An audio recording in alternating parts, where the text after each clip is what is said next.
आइए आज हम स्टडी करेंगे एंथैल्पी थर्मोडायनेमिक्स के अंतर्गत।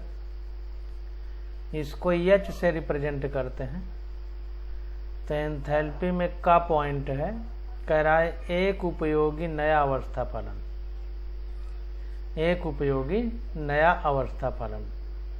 अगर इंग्लिश में देखें तो इंग्लिश में हम एंथैल्पी को एच कहेंगे, ए यूजफुल न्यू स्टेट फंक्शन।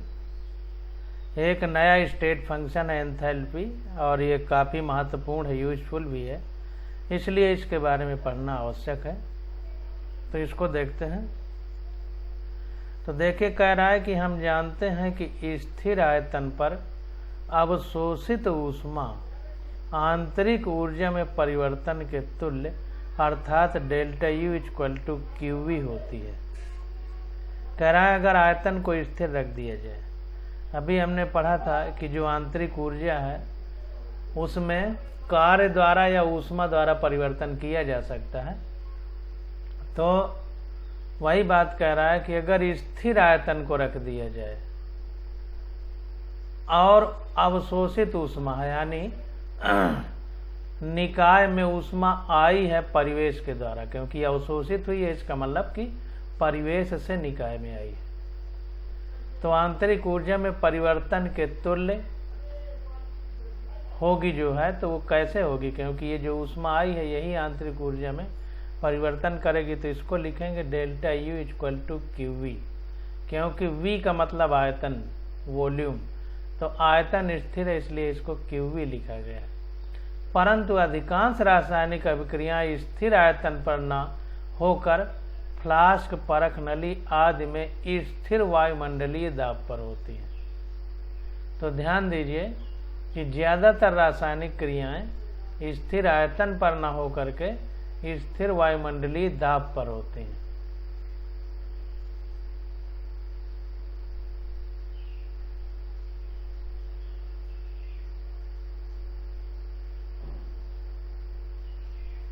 तो इन परिस्थितियों के लिए हमें एक नया अवस्था फलन की आवश्यकता होगी। स्थिर आयतन पर ऊष्मा में जो परिवर्तन था उसको क्यूवी लिखा गया, डेल्टा यू बराबर क्यूवी। लेकिन चूंकि जितनी भी रासायनिक क्रियाएं होती हैं उनमें ज़्यादा से जो है ज़्यादातर स्थिर वायुमंडलीय दाब पर, यानी कांस्टेंट एटमॉस्फेरिक प्रेशर पर होती हैं। तो इन परिस्थितियों के लिए हमें एक नया अवस्था फलन की आवश्यकता होगी। तो हम समीकरण 5.1 को स्थिर दाब पर कैसे लिखेंगे, delta U equal to Q P minus P delta V. तो सबसे पहले तो 5.1 समीकरण क्या था,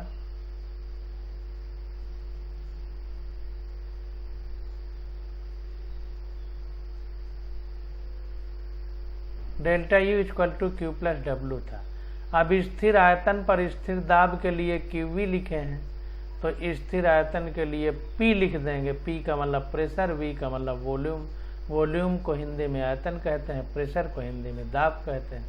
तो delta U equal to Q की जगह क्यू पी लिख दिया, और डब्लू इक्वल टू होता है माइनस पी डेल्टा वी।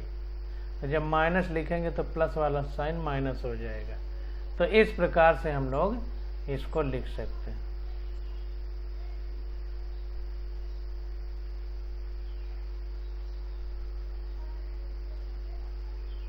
अब देखें, यहाँ पे बता रहा है कि क्यूपी जो है हमारा निकाय द्वारा अवशोषित ऊष्मा है, निकाय द्वारा, ध्यान रखिए। और माइनस पी डेल्टा वी निकाय द्वारा किया गया प्रसरण कार्य है, निकाय द्वारा किया गया प्रसरण कार्य। प्रसरण कार्य का मतलब एक्सपेंशन, प्रसार हो रहा है, फैलाव हो रहा है। अब देखिए, प्रारंभिक अवस्था को पदांक 1 से एवं अंतिम अवस्था को 2 से दर्शाते हैं। तो प्रारंभिक अवस्था में 1 लिखेंगे और दूसरी अवस्था में 2 लिखेंगे। तो देखिए, अगर आंतरिक ऊष्मा, आंतरिक ऊर्जा है, उसमें परिवर्तन है, तो अंतिम माइनस प्रारंभिक हम लोगों ने बताया है हमने। तो U2 माइनस U1 हो गया इक्वल टू QP रहेगा माइनस P। अब उसी प्रकार से अंतिम आयतन माइनस प्रारंभिक आयतन, तो V2 माइनस v1 हो जाएगा। इसी चीज को लिख दिया है। अब कह रहा है पुनः व्यवस्थित करने पर। अब अगर हम इसको पुनः व्यवस्थित करें तो हमको क्या प्राप्त हो जाएगा, QP इक्वल टू, ये QP इक्वल टू, अब इसका इसमें अंदर गुणा कर दिया और इधर ले आए इस साइड, तो यहाँ पे माइनस हो जाएगा, PV2 माइनस हो जाएगा, तो जब इधर जाएगा तो प्लस में हो जाएगा, तो U2 प्लस PV2, और इधर ये इसमें गुणा करेंगे तो माइनस माइनस प्लस हो जाएगा, तो जब इधर जाएगा तो पूरा माइनस हो जाएगा, तो माइनस लगा दिया और ब्रैकेट में U1 प्लस PV1 हो गया। ये इधर जाएगा तो देख लीजिएगा करके।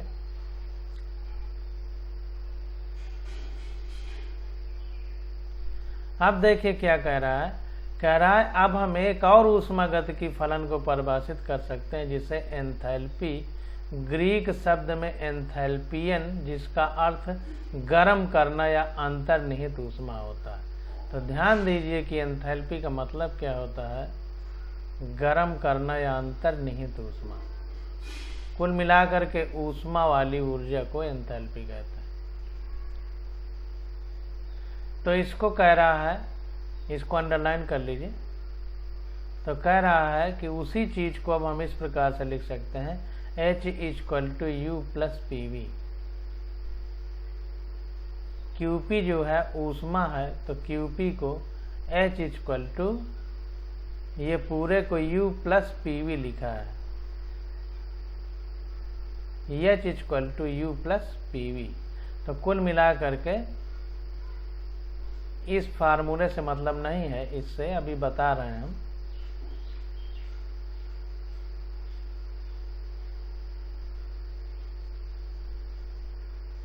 Delta U equal to Q plus W होता है।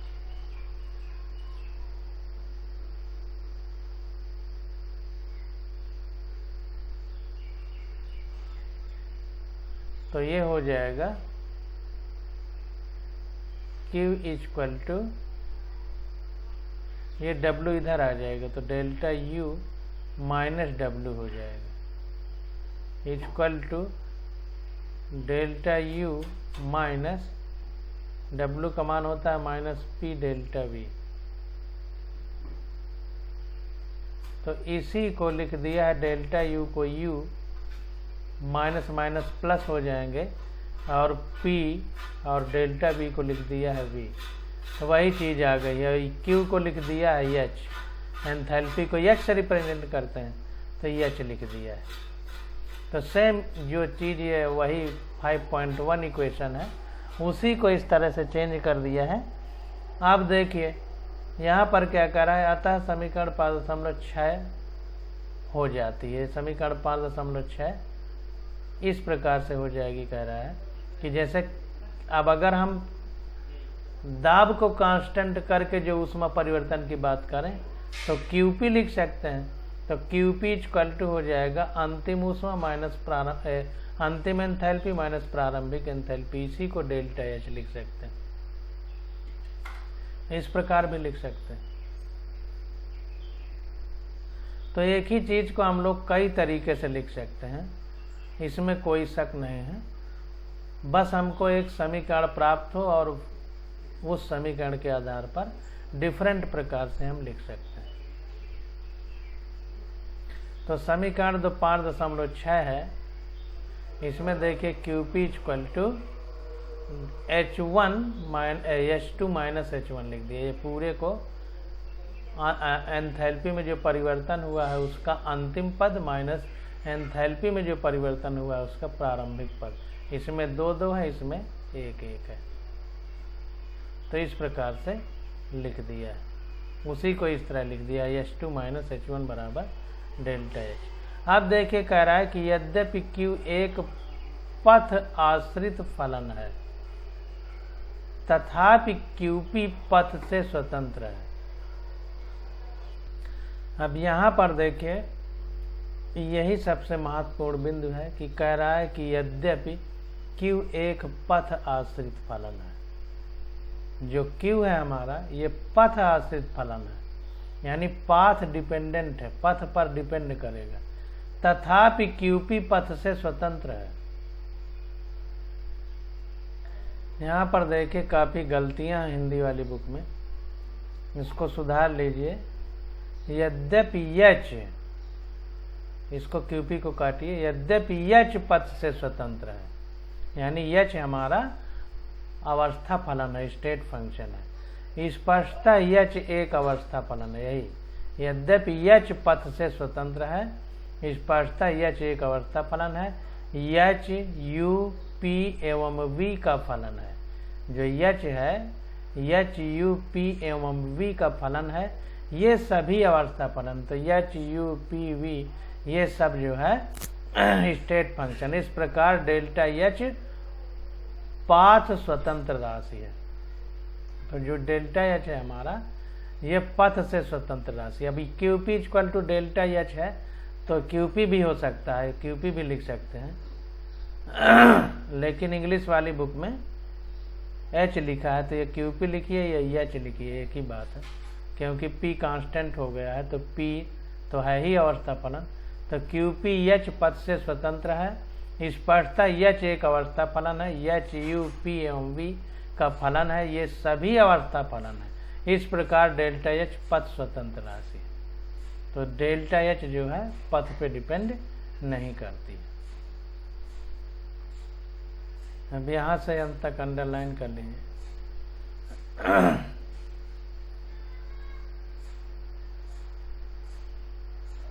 अब देखिए आगे देखते हैं।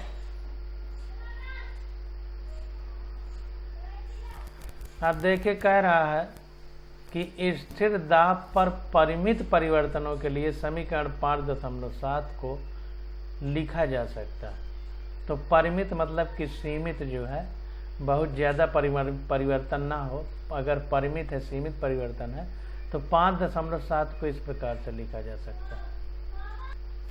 5.7 देखिए हमारा H equal to U plus P we.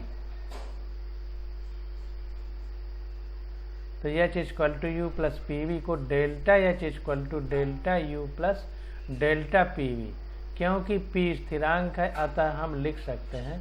अब चूंकि पी कांस्टेंट है तो इसलिए लिख सकते हैं delta H equal to delta U plus P delta V, क्योंकि स्थिर दाब पर परिवर्तन किया जा रहा है। तो डेल्टा पी से हटा करके डेल्टा यू वी पे लगा दिया गया। तो इस तरह भी लिख सकते हैं अगर परिवर्तन परिमित है यानी सीमित है।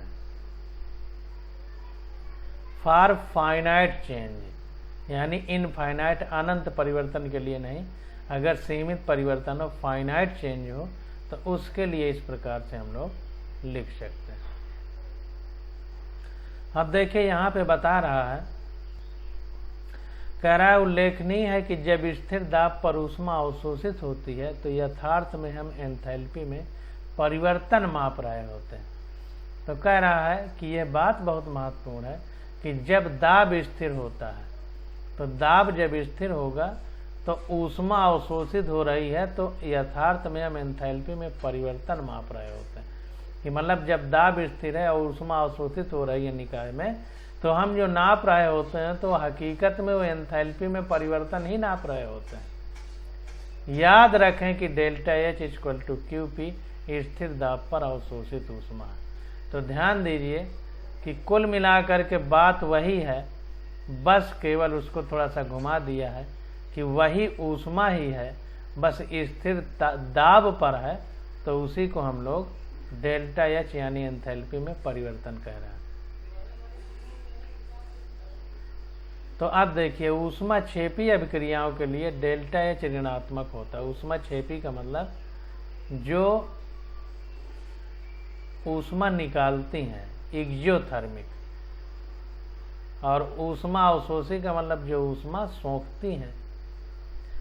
एवं ऊष्मा शोषी अभिक्रियाओं के लिए डेल्टा एच धनात्मक होता है, जहां परिवेश से ऊष्मा का अवशोषण होता है। तो जाहिर सी बात है कि ऊष्मा शोषी का मतलब ऊष्मा अवशोषित होगी, तो डेल्टा एच धनात्मक होगा, क्योंकि निकाय की ऊष्मा बढ़ रही है परिवेश से, क्योंकि ऊष्मा का अवशोषण हो रहा है। तो निकाय की बढ़ेगी तो धनात्मक लिखते हैं, घटेगी तो ऋणात्मक लिखते हैं।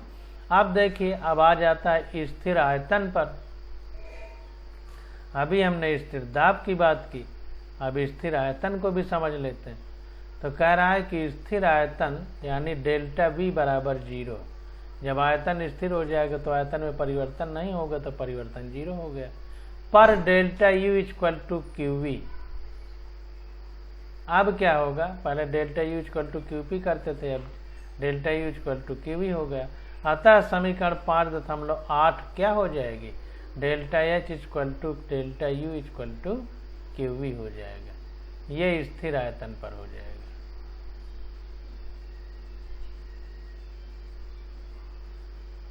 डेल्टा स्थिर आयतन पर हम ये लिख सकते हैं, क्योंकि देखिए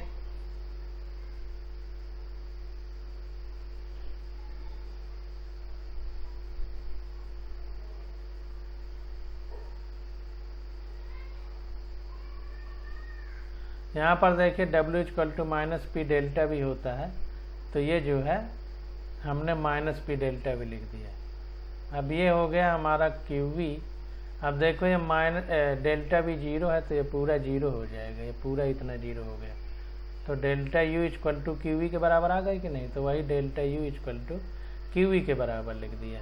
और QV ही QP हमारी QP स्थिर दाब पर एंथैल्पी परिवर्तन था, तो delta U equal to QP लिखते थे, यहाँ पर स्थिर आयतन पर है। अरे delta H equal to enthalpy परिवर्तन स्थिर आयतन पर, और QP यहाँ लिख देंगे तो एंथैल्पी परिवर्तन स्थिर दाब पर हो जाएगा, या आंतरिक ऊर्जा में परिवर्तन स्थिर दाब पर हो जाएगा। तो इस तरह समझिए।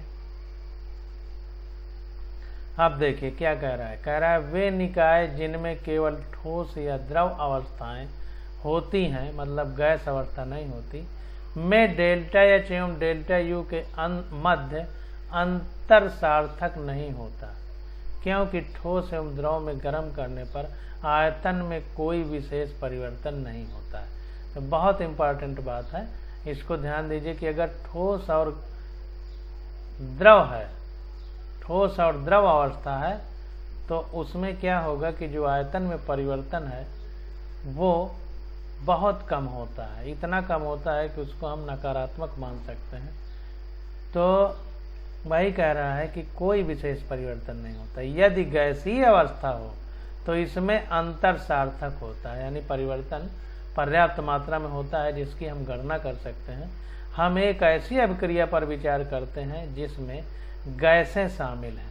तो स्थिर दाब एवं ताप पर VA गैसीय अभिक्रियाओं का एवं VB गैसीय उत्पादों का कुल आयतन हो, तथा NA गैसीय अभिक्रियाओं एवं NB गैसीय उत्पादों के मोलों की संख्या हो, तो आदर्श गैस समीकरण के अनुसार।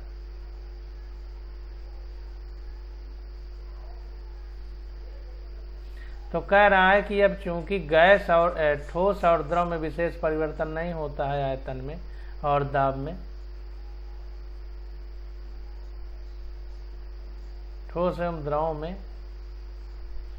हाँ, वे निकाय जिनमें केवल ठोस व द्रव प्रावर्तनाएं होती हैं में डेल्टा H एवं डेल्टा U के मध्य अंतर सार्थक नहीं होता, क्योंकि ठोस एवं द्रव के गर्म करने पर आयतन में कोई विशेष परिवर्तन नहीं होता। आयतन की बात कह रहा है, तो आयतन में विशेष कोई परिवर्तन नहीं होता, क्योंकि दाब की हम बात ही नहीं कर सकते, क्योंकि दाब से मान लो ठोस है, उसमें दाब लगाएंगे तो दाब में जब वो ठोस है तो दबेगा ही नहीं, तो उसकी बात ही नहीं करेंगे, आयतन की बात करेंगे। तो वही कह रहा है कि ठोस और द्रव में जो है आयतन में विशेष परिवर्तन नहीं होता, इसलिए अब गैसीय अवस्थाओं को ले रहा है। तो गैसीय अवस्था में कह रहा है कि स्थिर दाब एवं ताप पर, देखिए दाब और ताप को स्थिर कर दिया है ताकि आयतन परिवर्तित हो सके। तो PV और T तीन चीजें याद रखिए। तो PV T में किसी एक को निकालना है तो दो को स्थिर किया करिए, तब तीसरे की बात करेंगे, नहीं तो उनमें भी परिवर्तन होगा तो हम गणना कर ही नहीं पाएंगे। तो स्थिर दाब एवं ताप पर VA गैसीय अभिक्रिया एवं VB गैसीय उत्पादों का कुल आयतन हो। VA जो है जो अभिक्रियाएं कर रही हैं गैसें वो, और VB जो उत्पाद बन रहे हैं वो, तो उनका आयतन है, और VA अभिक्रिया करने वाली गैसों का आयतन।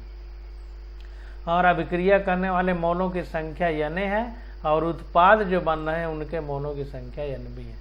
तो आदर्श गैस समीकरण के अनुसार PV इक्वल टू nRT होता है तो प्रारंभिक आयतन को A माना गया है तो PVA हो जाएगा। प्रारंभिक मोल की संख्या को Na माना गया है तो NaRT हो जाएगा। इसी प्रकार जो उत्पाद बन रहा है उसके लिए PVB इक्वल टू NBRT हो जाएगा।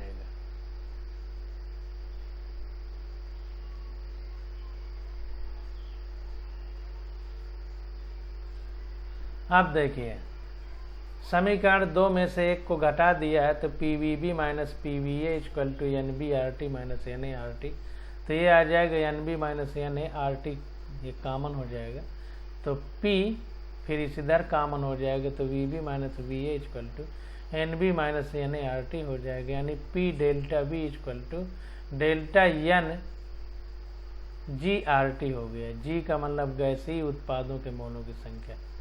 तो ये एक समीकरण हमारे पास प्राप्त हो गया। ये बन जाएगा। यहाँ डेल्टा NG गैसीय उत्पादों के मोलों की संख्या एवं गैसीय अभिक्रियाओं के मोलों की संख्या का अंतर है, इसको ध्यान देना। अब यहाँ पर देखिए गलती होती है, ध्यान देना गैस के लिए ये नियम है, ओनली गैस के लिए, द्रव और ठोस से कोई मतलब नहीं। अब समीकरण 5.9 में से P डेल्टा V का मान समीकरण 5.8 में रखने पर, तो जब 5.8 में रखेंगे तो 5.8 हमारा ये समीकरण है delta H equal to delta U plus P delta V। तो यहाँ पर जब इसका मान ये रख देंगे इसकी जगह में तो हो जाएगा delta H equal to delta U plus delta NGRT।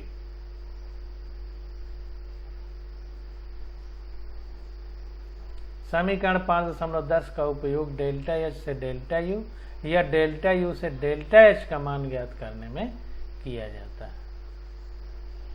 तो ध्यान दीजिए, बहुत इंपॉर्टेंट समीकरण है। अब देखिए उदाहरण नंबर 5.5 हम लोग देखेंगे। तो 5.5 उदाहरण में कह रहा है कि जल वाष्प को आदर्श गैस मानने पर 100 डिग्री सेंटीग्रेड एवं 1 बार दाब पर 1 मोल जल के वाष्पीकरण में परिवर्तन 41 किलो जूल प्रति मोल पाया गया। तो आंतरिक ऊर्जा परिवर्तन की गणना कीजिए जब 1 मोल जल को 1 बार दाब एवं 100 डिग्री सेंटीग्रेड पर वाष्पीकृत किया जाए। तो ध्यान दीजिए कि इसने आदर्श गैस मान लिया है जल वाष्प को। अब जब आदर्श गैस मान लिया है तो अब जो है हम जो है इसको समझेंगे। तो देखिए जब आदर्श गैस मान लिया तो इसका मतलब गैस हो गई तो गैस हो गई, तो गैस वाला जो समीकरण अभी हमने प्राप्त किया है वो लागू हो जाएगा। तो देखते हैं। तो देखिए कह रहा है जल वाष्प को आदर्श गैस मानने पर, तो जल वाष्प को आदर्श गैस माना है तो पहले जल है H2O लिक्विड जेके लिखा है, लिक्विड का मतलब तरल पदार्थ है, और इसको जब गर्म किया गया तो H2O यानी गैस में बदल गया। तो परिवर्तन के लिए तो लिक्विड से गैस में बदल गया, जाहिर सी बात है वाष्प को ही गैस माना गया है। तो जब गैस में बदल गया तो अब इसमें हम लोग निकाल लेंगे एंथैल्पी में परिवर्तन। तो delta H equal to delta U plus delta NGRT अभी हमने ऊपर पढ़ा है। तो delta U equal to delta H minus delta NGRT। तो यहाँ पर देखिए डेल्टा U को इधर किया है, डेल्टा ये पूरा इधर आ गया है, ये पूरा इधर, तो माइनस साइन लग गया। अब सब मान रख देंगे तो delta U equal to delta H कितना है, 1 मोल जल के वाष्पीकरण में परिवर्तन कितना हो रहा है 41 किलो जूल प्रति मोल। तो यही एंथैल्पी है, तो 41 रख दिया, माइनस देखिए किलो जूल में रखा गया, ध्यान दीजिए, माइनस डेल्टा NG। अब गैस है, देखिए यहाँ पर G का मतलब गैस, तो गैस का केवल 1 ही मोल है, इधर तो लिक्विड का है ना, तरल पदार्थ का, तो इसका नहीं लिया जाएगा। बहुत इंपॉर्टेंट है, इसको ध्यान दीजिए, यही गलत हो जाता है। जो डेल्टा NG है वो गैस के मोलों में परिवर्तन है, ये तरल पदार्थ है यानी लिक्विड है, इसलिए इसको नहीं लिया जाएगा। तो ये केवल 1 ही है तो 1 लिख दिया, गुणे R का मान रख देंगे 8.3 जूल प्रति मोल पर केल्विन। देखिए जूल प्रति मोल पर केल्विन में यहाँ आर का मान रखा गया है, क्योंकि यहाँ पर किलो जूल प्रति मोल में हमारा एंथैल्पी परिवर्तन है। तो जैसा रखेंगे उसी हिसाब से, जैसा एंथैल्पी होगा उसी हिसाब से आर का मान रखेंगे। तो यहाँ रख दिया इनटू टी का मान है 100 डिग्री, तो इसको हम केल्विन में बदलेंगे तो 273 जोड़ देंगे तो 373 हो गया।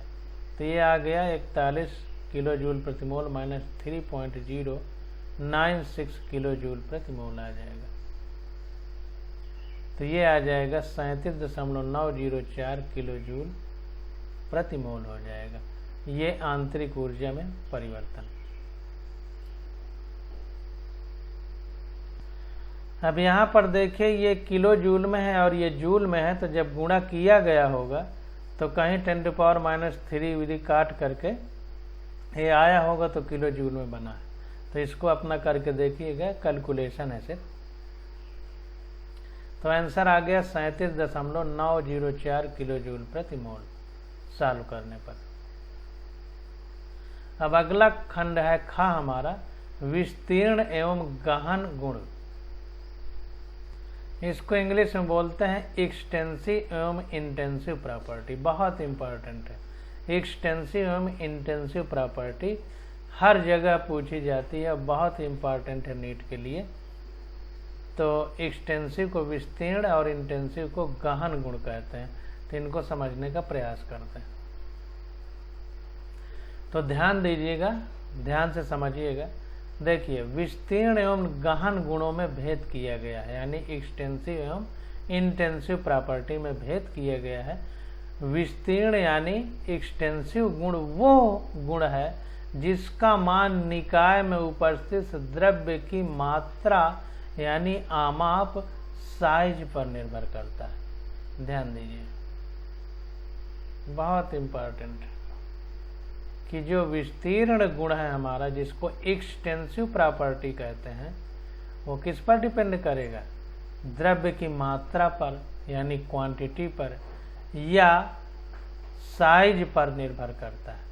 उदाहरण के लिए द्रव्यमान, आयतन, आंतरिक ऊर्जा, एंथैल्पी, ऊष्माधारता आदि विस्तीर्ण गुण है।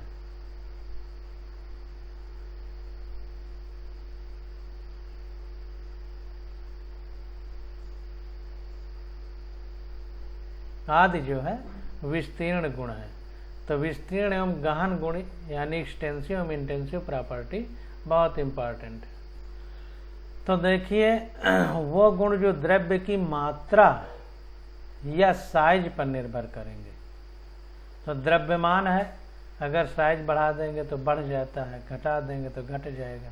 उसी प्रकार आयतन है, इसी प्रकार आंतरिक ऊर्जा है। आंतरिक ऊर्जा अगर हम साइज निकाय का बढ़ा देंगे तो बढ़ जाएगा। उसी प्रकार एंथैल्पी है, उसी प्रकार ऊष्माधारता है आदि सब विस्तीर्ण यानी एक्सटेंसिव प्रॉपर्टी है।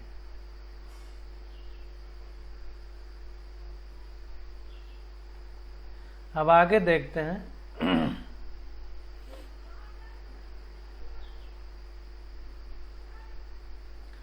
आप देखिए इंटेंसिव प्रॉपर्टी की बात करते हैं यानी गहन गुण। तो वे गुण जो निकाय में उपस्थित द्रव्य की मात्रा, आकार यानी साइज पर निर्भर नहीं करते हैं, गहन गुण कहलाते हैं।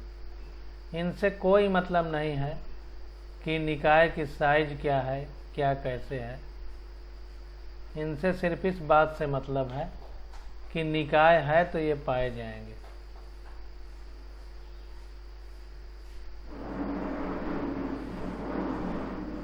एग्जाम्पल इनका क्या है? जैसे तापमान है, ताप कितना है मात्रा पर निर्भर नहीं करेगा, साइज पर निर्भर नहीं करेगा। घनत्व भी इसी तरह, दाब भी इसी तरह। ये सब जो है गहन गुण है यानी इंटेंसिव प्रॉपर्टी है। अब देखिए मोलर गुण यानी Cm किसी निकाय के 1 मोल के गुण के मान के तुल्य होता है यदि द्रव्य की मात्रा n हो तो काई m = काई/n जो द्रव्य की मात्रा से स्वतंत्र है। तो अन्य उदाहरण मोलर आयतन Vm एवं मोलर ऊष्माधारिता Cm है। ये भी जो है गहन गुण है, यानी इंटेंसिव प्रॉपर्टी है, द्रव्य की मात्रा से स्वतंत्र है।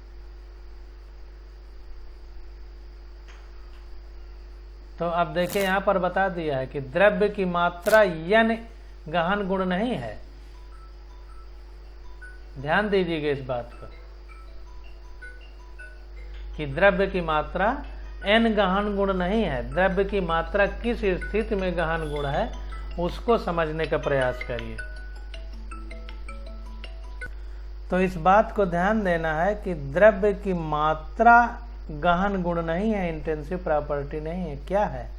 काई m इक्वल टू काई बाई n, जो द्रव्य की मात्रा से स्वतंत्र है।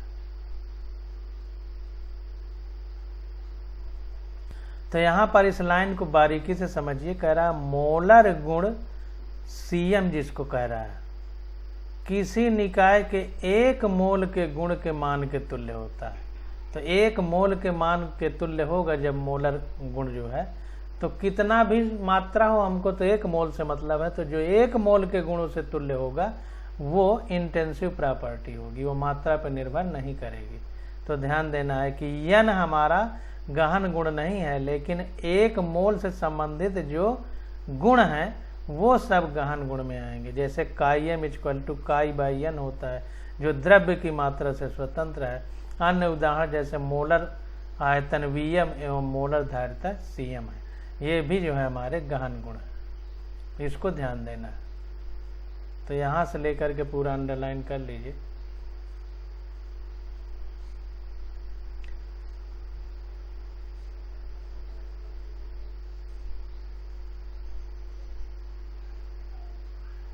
अब देखिए कह रहा है विस्तीर्ण एवं गहन गुणों में अंतर हम एक गैस को आयतन V के पात्र में T ताप पर लेकर कर सकते हैं। चित्र 5.6 का देखना।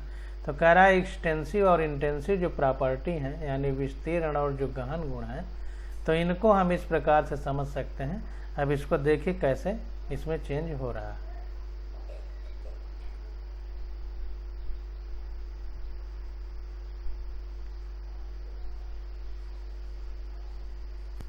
अब यहाँ पर देखिए काई m इक्वल टू काई बाई n दिया है। तो कुल मिलाकर के काई ये एक नियतांक है, तो काई है, तो जो भी है अगर उसमें अणुओं की संख्या का भाग दे रहे हैं तो 1 मोल के ही लिए आ जा रहा है।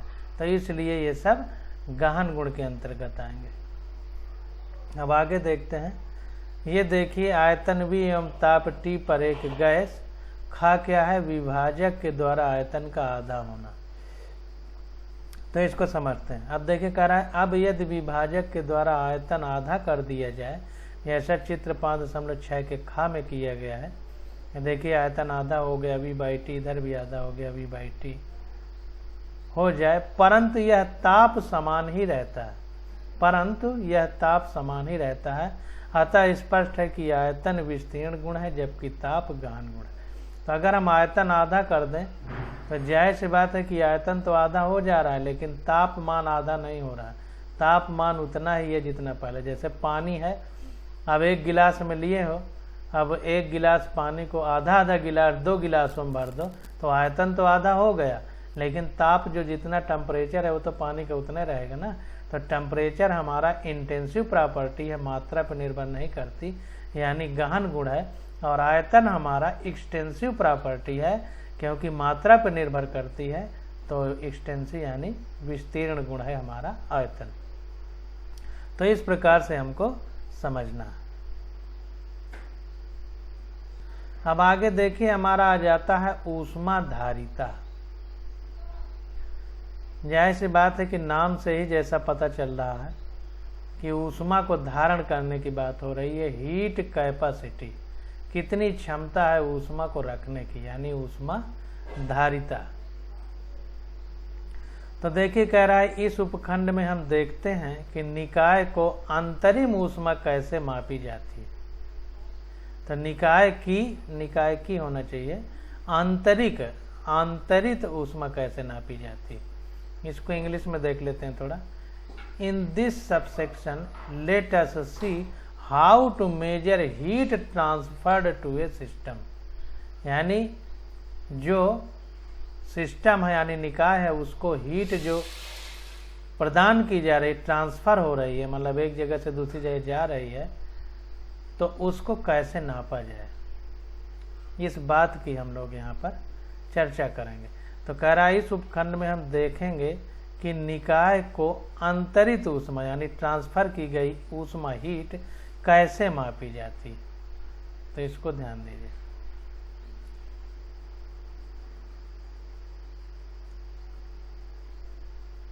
अब देखिए, यदि निकाय द्वारा ऊष्मा ग्रहण की जाए तो वह ताप में वृद्धि के रूप में परिलक्षित होती है।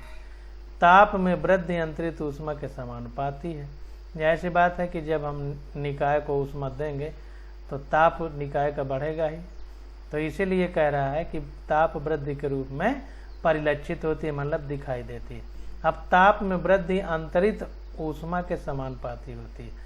अब जो टेम्परेचर में बढ़ोतरी हुई वो जो हीट ट्रांसफर की गई यानी अंतरित की गई उसके समानुपाती होते हैं, यानी Q equal to Q directly proportional to delta T होना चाहिए। ताप में वृद्धि है, देखिए ताप में वृद्धि इसलिए डेल्टा T लिखा गया। तो अब जब ये समानुपात का चिन्ह लगाएंगे तो एक गुणांक आ जाएगा। समानुपात का चिन्ह हटा करके बराबर का चिन्ह लगाएंगे तो गुणांक आ जाएगा। अब देखिए, गुणांक का मान निकाय के आकार, संगठन एवं प्रकृति पर निर्भर करता है। ध्यान दीजिए कि जो गुणांक का मान है वो निकाय के आकार, संगठन एवं प्रकृति पर निर्भर करेगा। अब इसे इस प्रकार भी लिख सकते हैं, C कांस्टेंट है तो Q equal to C delta T लिख दिए। C को ही हम लोग ऊष्मा धारिता कहते हैं। यहाँ C ही हमारी ऊष्मा धारिता है। तो ऊष्मा जब धारण किया कोई निकाय तो उसमें क्या क्या परिवर्तन हुआ, उसके ताप में परिवर्तन हुआ, और उसके अंदर जब ऊष्मा जाएगी तो उसको Q निकालना हो तो ताप में जो परिवर्तन है वो Q के समानुपाती होगा, और समानुपात का चिन्ह हटाने के लिए एक गुणांक लिख देंगे जिसको C लिखा गया है, और यही गुणांक ही हमारा ऊष्मा धारिता कहलाएगी कि कितना ऊष्मा धारित की गई। इस प्रकार ऊष्मा धारिता ज्ञात होने पर हम तापीय वृद्धि को माप कर प्रदत्त ऊष्मा ज्ञात कर सकते हैं। तो अब अगर हमको जो है ऊष्मा धारिता पता है तो हम ये बता सकते हैं कि टेम्परेचर जो बढ़ा है तो उससे कितनी ऊष्मा में बढ़ोतरी हुई, या टेम्परेचर घटा है तो कितनी ऊष्मा में घटोतरी हुई।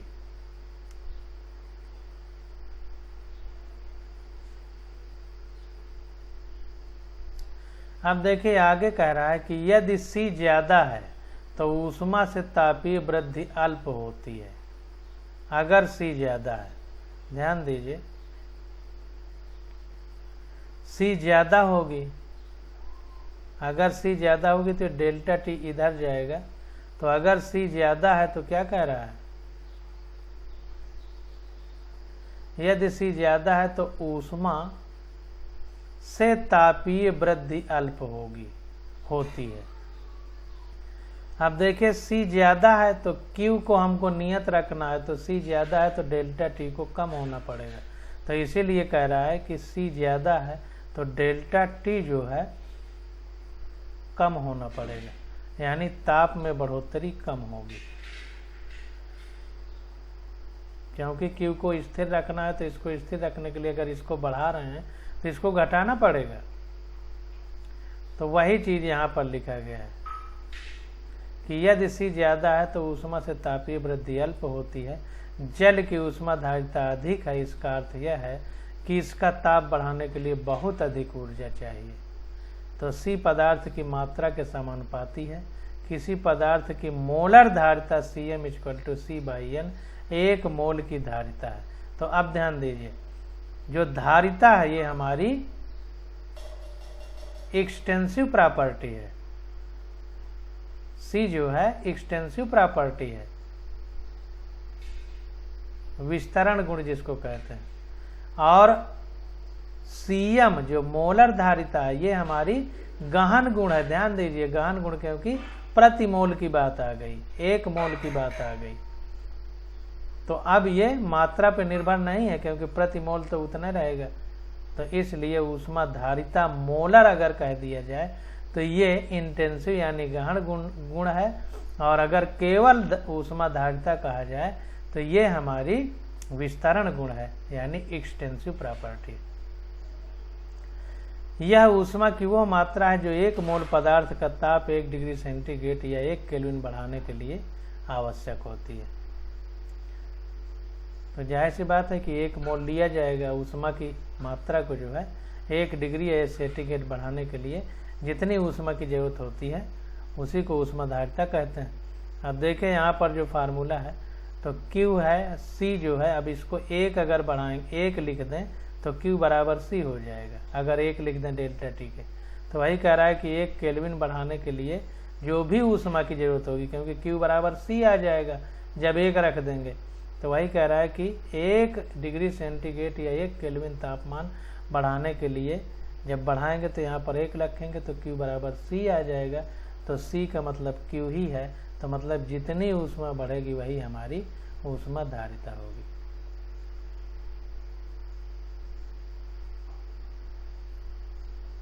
तो वही कह रहा है कि यह ऊष्मा की वो मात्रा है जो 1 मोल पदार्थ का ताप 1 डिग्री सेंटीग्रेड या 1 केल्विन बढ़ाने के लिए आवश्यक होती है। अब आगे देखिए विशिष्ट ऊष्मा, जिसे विशिष्ट ऊष्मा धारिता भी कहते हैं, वो ऊष्मा है जो इकाई द्रव्यमान के किसी पदार्थ का ताप 1 डिग्री सेल्सियस या 1 केल्विन बढ़ाने के लिए आवश्यक होती है। किसी पदार्थ का ताप बढ़ाने के उद्देश्य से आवश्यक ऊष्मा Q ज्ञात करने के लिए पदार्थ की विशिष्ट ऊष्मा C को हम द्रव्यमान M एवं ताप परिवर्तन डेल्टा T से गुणा करते हैं। तो ध्यान दीजिए कि 2 बातें आ गई, एक तो ऊष्मा धारिता, तो मोलर ऊष्मा धारिता पता चल गया। अब आ गई विशिष्ट ऊष्मा धारिता, जिसको विशिष्ट ऊष्मा भी कहते हैं। तो ये वो ऊष्मा होती है जो इकाई द्रव्यमान के किसी पदार्थ, इकाई द्रव्यमान होना चाहिए, यहां से अंडरलाइन करिए, ये पूरा अंडरलाइन कर लीजिए, फिर हम आगे बढ़ें। तो यहां पर देखिए 1 मोल था, यहां पर इकाई द्रव्यमान है, तो इकाई द्रव्यमान का ताप 1 डिग्री सेंटीग्रेड 1 केल्विन बढ़ाने के लिए आवश्यक होती है।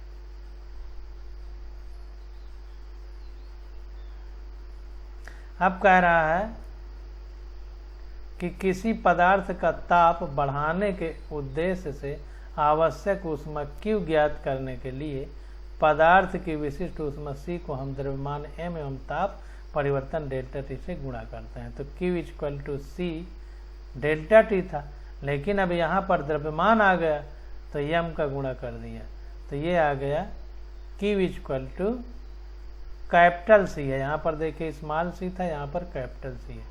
तो ऊष्मा धारिता को स्मॉल c से लिखते हैं और विशिष्ट ऊष्मा को कैपिटल C लिख देते हैं, तो capital C into delta T हो जाएगा। अब यहाँ पर देखिए जो स्पेसिफिक हीट है यानी विशिष्ट ऊष्मा है, तो प्रति ग्राम की बात हो रही है। तो 1 ग्राम की जब बात होगी तो 1 ग्राम हमेशा नियत रहेगा, तो इसलिए ये भी हमारी स्पेसिफिक हीट भी हमारी गहन गुण के अंतर्गत आएगी, यानी इंटेंसिव प्रॉपर्टी के अंतर्गत आएगी। तो इसको ध्यान देना। तो ये हमारा Q equal to capital C into delta T हो गया। तो ये दोनों जो है इनको बॉक्स में बंद कर लीजिए। Q equal to C into delta T, यहाँ पर C हमारी ऊष्मा धारिता है, स्मॉल में है, और यहाँ पर कैपिटल C है, ये हमारी विशिष्ट ऊष्मा। अब देखिए एक आदर्श गैस के लिए Cp एवं Cv में संबंध क्या होगा उसको निकालेंगे हम लोग। तो इसको देखते हैं। तो ऊष्मा धारिता को स्थिर आयतन पर Cv से एवं स्थिर दाब पर Cp से अंकित करते हैं। तो ये ऊष्मा धारिता ही है, बस ये है कि ये स्थिर दाब पर है, स्थिर आयतन पर है। अब हम दोनों में संबंध ज्ञात करते हैं। Q के लिए स्थिर आयतन पर समीकरण लिख सकते हैं। तो Q के लिए अगर स्थिर आयतन पर लिखेंगे तो Q equal to C delta T है। तो स्थिर आयतन पर है तो Q की जगह V लगा दिया, C की जगह V लगा दिया, तो ये QV equal to CV delta T हो गया। यही हमारा बराबर होगा डेल्टा U के, डेल्टा U के। अब यहाँ पर देखिए डेल्टा U इक्वल टू होता है Q प्लस W, तो delta U equal to Q और W इक्वल टू होता है माइनस P डेल्टा V, तो माइनस P डेल्टा V रख दिया, तो delta U equal to QV minus P और डेल्टा V। जब आयतन स्थिर है तो परिवर्तन जीरो होगा, जितना अंतिम होगा उतना प्रारंभिक होगा, तो अंतिम में प्रारंभिक घटाएंगे तो बराबर है तो जीरो आ जाएगा, तो ये जीरो हो गया, तो delta U equal to QV हो गया। तो इसीलिए QV equal to CV delta T equal to delta U लिख दिया गया, ये आ गया। एवं स्थिर दाब पर अगर हम बात करें तो QP इक्वल टू हो जाएगा CP delta T equal to यही हो जाएगा डेल्टा H के बराबर। अब देखिए जब यहाँ पर P होगा तो QV की जगह QP होगा, तो P कांस्टेंट रहेगा तो ये फिर पूरा जीरो होगा, क्योंकि दाब में परिवर्तन होगा नहीं। तो जब पूरा जीरो हो जाएगा तो डेल्टा U इक्वल टू हो जाएगा QP, तो QP और QP इक्वल टू जो स्थिर दाब पर जो निकाय में परिवर्तन होता है वो एंथैल्पी के परिवर्तन के बराबर होता था, पीछे हम लोग पढ़े हैं। तो ये डेल्टा U इक्वल टू हो जाएगा CP delta T equal to delta H। इसको देख लेते हैं, पीछे हम लोग पढ़ ही चुके हैं।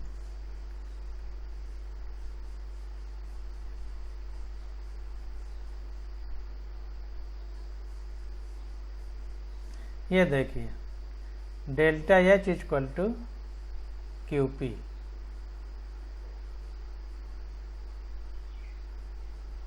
Delta H equal to QP।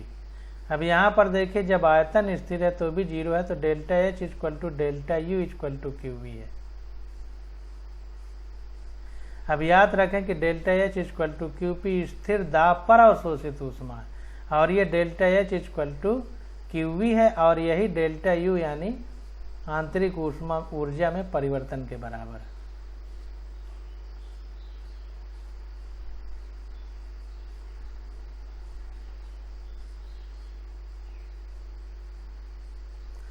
तो इसको देखते हैं, ये हो गया। अब आदर्श गैस के लिए Cp एवं Cp के बीच अंतर इस प्रकार ज्ञात किया जा सकता है। तो अब अंतर इसी में QV और QP में करेंगे।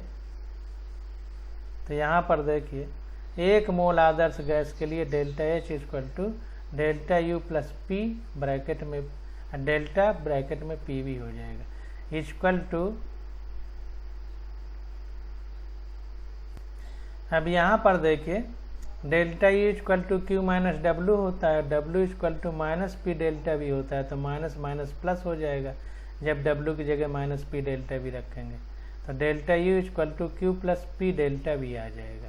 जब ये इतना आ जाएगा तो इस रूप में भी लिख सकते हैं कि delta U equal to delta U की जगह देखिए डेल्टा H रखा है और Q की जगह डेल्टा U रख दिया है, और डेल्टा PV को अंदर कर दिया है कि पता नहीं किस में परिवर्तन हो, दोनों के लिए कि मतलब P में भी हो सकता है और V में भी हो सकता है।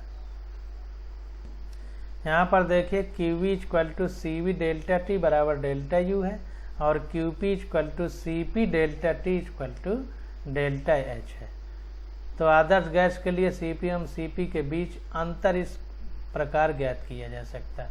तो अब इसी में से हमको अंतर निकालना है, तो delta U equal to delta H लिखा है, delta U equal to delta H plus P delta bracket में PV कर दिया है। तो जैसा समीकरण पहले था बिल्कुल वैसे ही है, कोई अंतर नहीं है। तो delta H equal to delta U plus P delta bracket में PV किया गया है। तो ये हो गया हमारा delta U plus delta PV बराबर RT होता है, तो RT लिख दिया। तो R अब टेम्परेचर में परिवर्तन हो सकता है, R तो कांस्टेंट है इसलिए डेल्टा T लिख दिया। तो इसलिए डेल्टा H इक्वल टू आ गया delta U plus R delta T हो गया। अब डेल्टा H एवं डेल्टा U के मान रखने पर, तो डेल्टा H और डेल्टा U के मान जो ऊपर निकाले गए हैं, तो डेल्टा H इक्वल टू निकाले थे CP डेल्टा T और डेल्टा U निकाले थे CV delta T plus R delta T है। इसके ऊपर देखिए यहाँ पर हमने डेल्टा एच और डेल्टा यू के मान निकाले हैं, तो यही रख दिया, यही उठा करके यहाँ पे रख दिया। तो जब ये रख दिया तो इसको ये डेल्टा टी कट जाएगा, तो C P equal to C V plus R आ जाएगा, या C P minus C V equal to R आ जाएगा। ये एक बहुत महत्वपूर्ण समीकरण निकल करके आ गया।